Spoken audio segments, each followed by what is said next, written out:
बहुत ज्यादा उसको लंबा किया जाए या व्याख्या करने में बुद्धि का व्यायाम किया जाए तो कोई फायदा नहीं है। इसलिए मूल बात सुन लीजिए। सबसे बड़ा दुख है भगवत नाम की विस्मृति। सबसे बड़ा दुख क्या है? भगवत नाम की विस्मृति। यह है दुख, सबसे बड़ा दुख। और सबसे बड़ा सुख है भगवत नाम की स्मृति। ये सबसे बड़ा सुख है। सदा भगवान के नाम का स्मरण होता रहे, इससे बड़ा सुख दुनिया में कोई दूसरा नहीं है। और यदि हमारे जीवन से भगवत नाम का विस्मरण हो गया, विस्मृति हो गई, तो ये समझ लेना सबसे बड़ा दुख आ गया है। सुखी मीन जह नीर अगाधा, सुखी मीन जह नीर अगाधा, सुखी मीन जह नीर अगाधा, सुखी मीन जह नीर अगाधा, जिम हरि शरण एको बाधा, जिम हरि शरण एको बाधा, जिम हरि शरण एको बाधा, जिम हरि शरण एको बाधा, उमा कहो मैं अनुभव अपना, उमा कहो मैं अनुभव अपना, उमा कहो मैं अनुभव अपना, उमा कहो मैं अनुभव अपना, सत हरि भजन जगत सब सपना, सत हरि भजन जगत सब सपना, सत हरि भजन जगत सब सपना, सत हरि भजन जगत सब सपना, उमा कहूँ मैं अनुभव अपना। भगवान शंकर ने भी अम्बा पार्वती को ये बताया कि संसार में परमात्मा का नाम ही सत्य है, बाकी सब स्वप्न है। ये सब स्वप्न इसलिए है कि आपने जो भी वैभव तैयार किया है वो वैभव शांति का कारण नहीं बना, अशांति का कारण बन गया। अच्छा बोलो, रूखी रोटी खाने में ज्यादा आनंद है कि मालपुआ पराठा खाने में, पूड़ी कचौड़ी खाने में आनंद है? जल्दी बोलो। रूखी रोटी खाने में आरोग्यता मिलती है, और जितने ही तले हुए पकवान आदि को आप ग्रहण करेंगे उतनी ही बीमारियां आती हैं, उतनी बीमारियां आती हैं। वैभव जितना इकट्ठा होगा उतनी ही अशांति आएगी। क्यों? अब इसको संभालेगा कौन? अब इसे संभालेगा कौन? अब इसे संभालेगा कौन? बोलो, यही चिंता बढ़ जाती है कि नहीं? ये चिंता बढ़ जाती है। लेकिन जीवन में हमें संसार में रह करके ये तो करना ही पड़ेगा। मकान बनाना पड़ेगा, व्यापार करना पड़ेगा, व्यवहार बढ़ाना पड़ेगा, बच्चों को पढ़ाना पड़ेगा, ये सब करना ही पड़ेगा। लेकिन ये सब तुम दूसरों के लिए कर रहे हो, अपने लिए क्या कर रहे हो? तो अपने लिए तो भगवान के नाम का स्मरण है, भजन है, ये तुम्हारे लिए है जो तुम्हारे साथ जाएगा। अब भजन शब्द की निष्पत्ति कहां से हुई है? भज सेवायाम धातु से भजन शब्द बनता है। इस दीपक को बेटा थोड़ा सा उधर करो, क्योंकि धुआं नहीं होना चाहिए। धुआं जो है वक्ता के लिए धूम्रकेतु है। ये धुआं, तो मैं चर्चा कर रहा था कि भजन क्या है। हाथ में माला लेकर के नाम जपना ही भजन है कि भजन की और भी व्याख्याएं हैं? भज सेवायाम धातु से भजन शब्द निष्पन्न होता है। इसका मतलब यह है कि हमें सेवा भावी होना चाहिए, सेवा करने का भाव हमारे जीवन में होना चाहिए। जैसे बहन बेटियां यहां बैठी हैं, घर में बहू आई है, सेवा करने के लिए आई है। बेटी का हाथ पीला करके हम दूसरे के घर में उसे बहू बना के भेज रहे हैं, वो सेवा करने के लिए जा रही है। तो ये नहीं समझना चाहिए कि ये सेवा का तात्पर्य है हमारे ऊपर काम का बोझा। नहीं, ये बोझा नहीं है। अगर बहू को, बेटी को सेवा का दायित्व अगर परिवार में मिला है और उसने कहीं सच्चे मन से सेवा कर ली, तो उसके नाम का भजन परमात्मा के रजिस्टर में अंकित हो गया। प्यारे, ईश्वर के रजिस्टर में उसका नाम अंकित हो गया।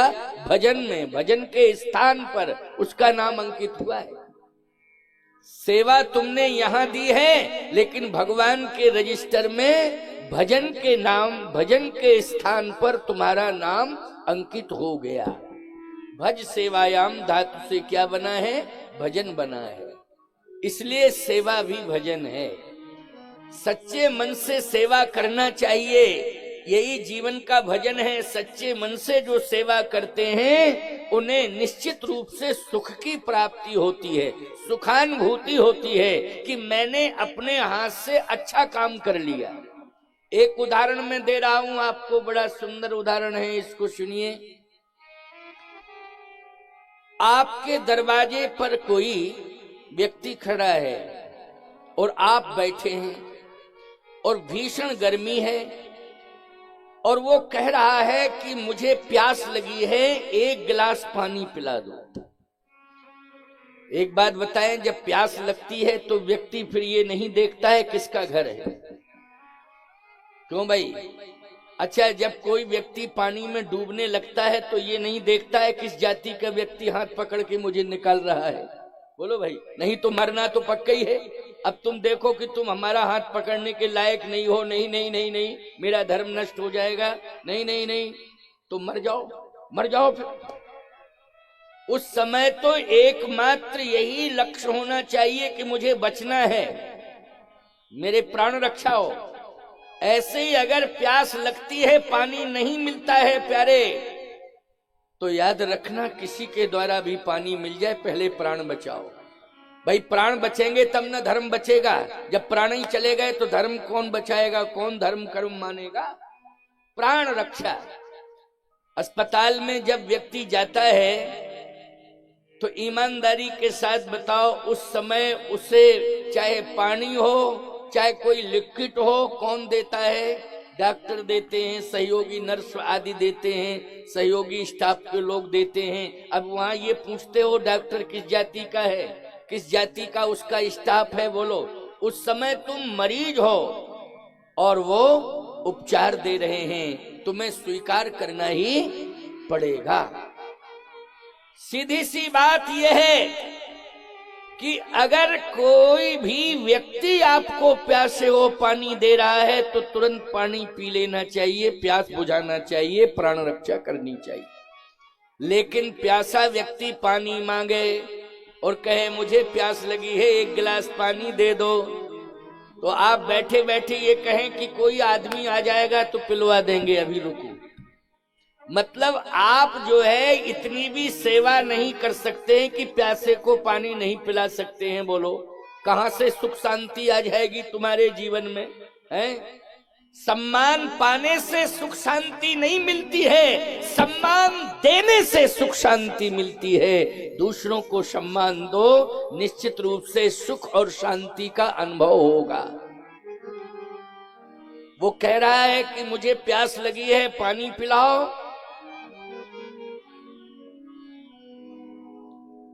प्यास लगी है, पानी पिलाओ, पानी पिलाओ, पानी पिलाओ। तुम कह रहे हो कि कोई आदमी आ जाएगा तो हम पिलवा देंगे। उसने कहा चलो 2-5 मिनट का इंतजार करते हैं। 5 मिनट के बाद फिर उसने कहा भैया अब तो प्यास ज्यादा लग रही है, 1 गिलास पानी पिला दो।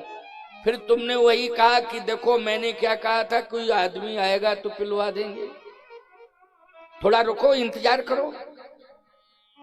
10 मिनट के बाद जब उसके प्राण ही निकलने लगे तो उसने कहा भैया 5 मिनट को तुम ही आदमी बन जाओ, तुम क्यों भूत बने बैठे हो हैं? जब प्राण निकल जाएंगे तभी तुम पानी पिलवाओगे। अरे 5 मिनट के लिए तुम ही आदमी बन जाओ और आदमी बन करके मेरी प्यास बुझा दो। तो कहने का तात्पर्य मेरा ये है, सुख शांति तब प्राप्त होती है जीवन में जब हम अच्छी सोच रख लेते। साधन जुटाने से सुख शांति नहीं मिलती है, सेवा करने से सुख शांति मिलती है प्यारे। सेवा करने से सुख शांति। आज सुख का अर्थ लोग समझ रहे हैं कि बहुत बढ़िया वीआईपी व्यवस्थाएं हो जाएं तो हम सुखी हैं और हमें सुख मिल गया। नहीं नहीं नहीं, ये तुम्हारा प्रारब्ध है इसलिए वो मिल रहा है। ये सुख नहीं है, ये प्रारब्ध है।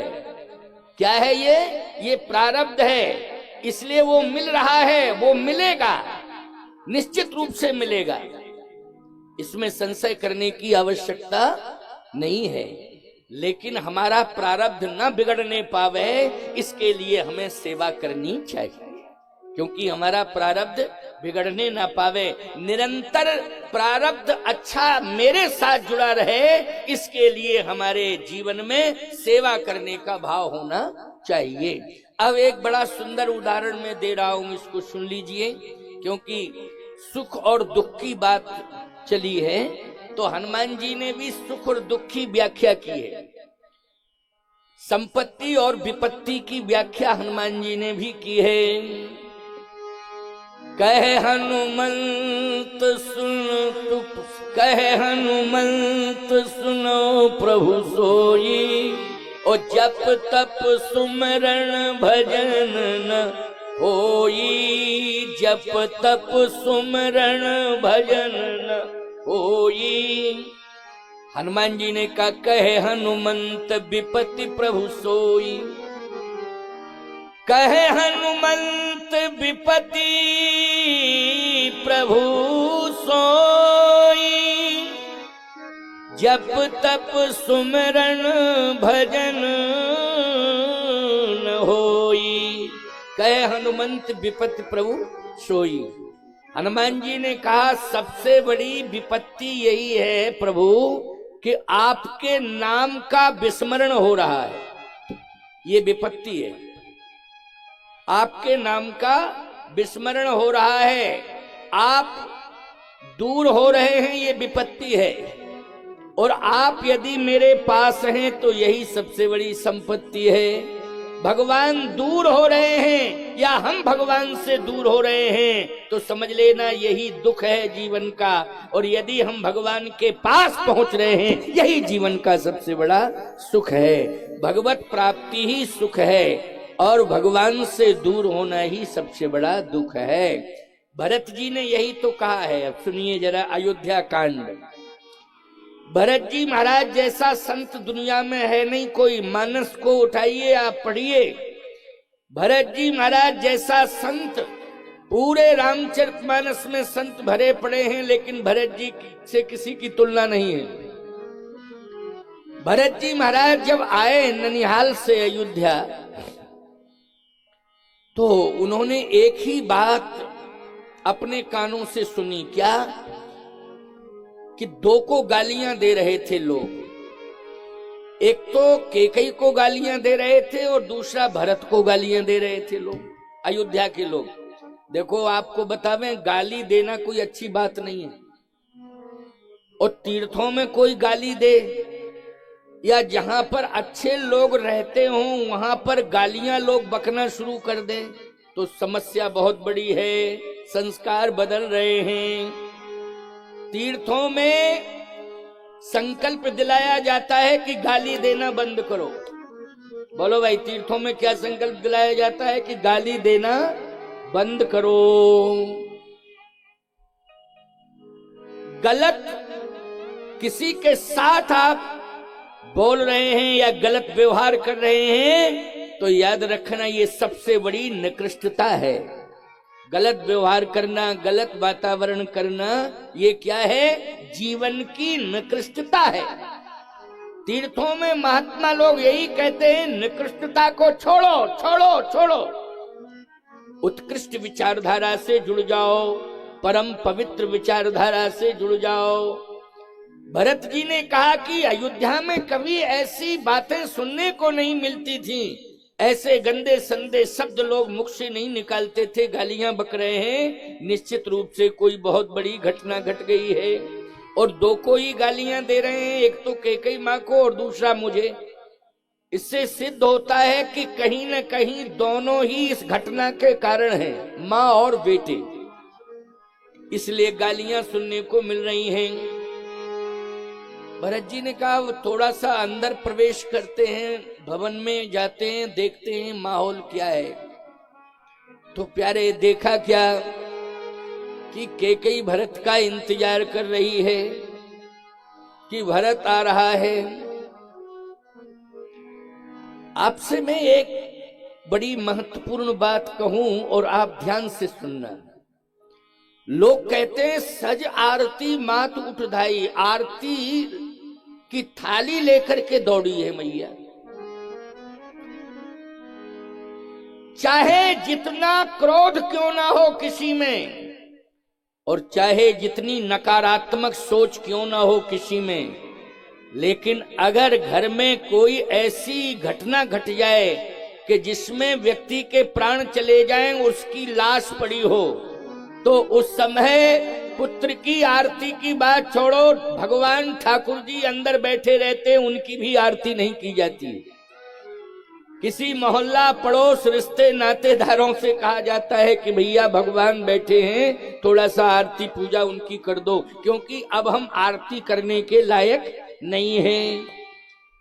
इस प्रकार की चर्चा करना, और मैंने बहुत सारे विद्वानों से ये बात कही है, और समय समय पर इस पर चिंतन चलता रहता है, मंथन चलता रहता है कि कैकेयी अपने बेटे भरत की आरती करने के लिए दौड़ी है।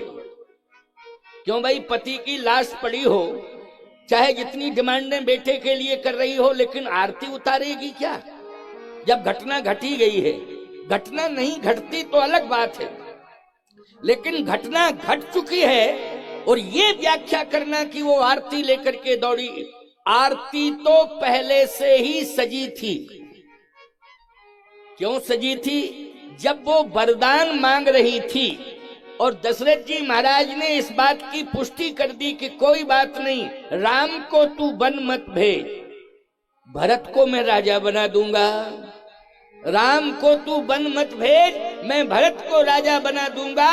राम अयोध्या के जंगल की सीमा में गुजारा कर लेगा, उसे एक सुंदर पर्णकुटी बना दी जाएगी। 14 साल अयोध्या में ही राम, अयोध्या के अरण्य अभ्यारण्य में पर्णकुटी में 14 साल राम निवास कर लेगा।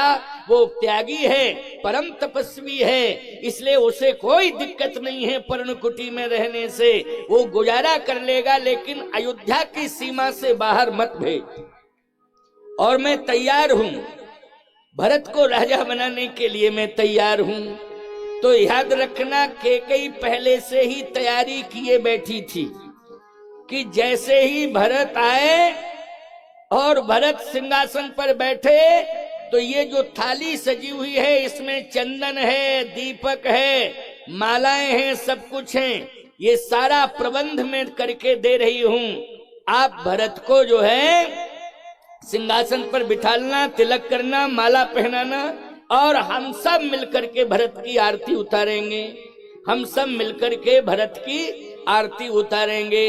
तो पहले से ही थाली पूजन की लगी हुई है, पहले से ही। अभी दशरथ जी के प्राण नहीं निकले हैं, सुनते जाना, बहुत अच्छी बात है। प्राण नहीं निकले हैं, से ही तैयारी है।